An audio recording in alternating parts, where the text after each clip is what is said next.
కాణిపాకంలో ఉండే గణేశుడి విగ్రహం ఎక్కడ్నుండి వచ్చిందో మీకు తెలుసా? కృతయుగంలో సాధువులు యజ్ఞం చేసి యజ్ఞం పూర్తయ్యే సమయంలో స్వయంగా వినాయకుడే వచ్చి చివరి తీర్థం తీసుకోవాలని సాధువులు కోరుకుంటారు. వినాయకుడు వారి భక్తికి మెచ్చి అక్కడ ప్రత్యక్షమై ఆ తీర్థాన్ని తాగుతుండగా అక్కడున్న ముగ్గురు వ్యక్తులు వినాయకుడి రూపాన్ని చూసి హేళన చేస్తారు. వినాయకుడు కోపంతో ఒకర్ని చూసి హేళన చేస్తారా అని చెప్పి వారు వచ్చే జన్మలో చెవిటి, మూగ మరియు గుడ్డివారిలాగా పుడతారని శపిస్తాడు. వారి తప్పును తెలుసుకుని క్షమించమని వేడుకోగా తన స్వయంభు విగ్రహాన్ని తాకినప్పుడు మాత్రమే ఈ లోపాలు తొలగిపోతాయని చెప్పి వెళ్ళిపోతాడు. కలియుగంలో చిత్తూరు జిల్లాలో 1000 ఏళ్ల క్రితం వివాహపురి అనే గ్రామంలో ముగ్గురు సోదరులు ఉండేవారు.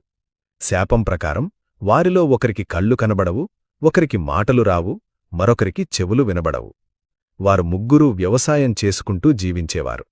ఒకరోజు పొలంలో బావిని తవ్వుతుండగా ఒక రాయి అడ్డుగా వస్తుంది. గురపంతో ఆ రాయిని కొట్టగానే దానినుండి రక్తం రావడం మొదలవుతుంది. ఆ రక్తం ముగ్గురు సోదరులకు తగలగానే వారి శారీరక లోపాలన్నీ తొలగిపోయి ఆరోగ్యవంతులుగా అవుతారు.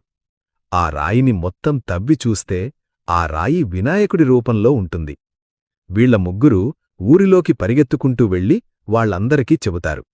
ఊరిలో వారంతా ఆశ్చర్యపోతారు, వీళ్లకి ఆ లోపాలన్నీ ఎలా తొలగిపోయాయని.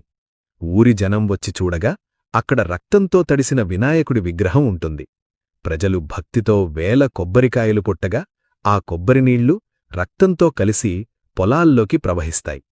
ఆ తడిచిన భూమిని కాని అని, అలాగే ఆ నీటి ప్రవాహాన్ని పాకం అంటారు. ఈ రెండూ కలిసి ఆ ఊరికి కాణిపాకం అని పేరవచ్చింది. ఆ బావి చుట్టూ ఆలయాన్ని నిర్మించారు.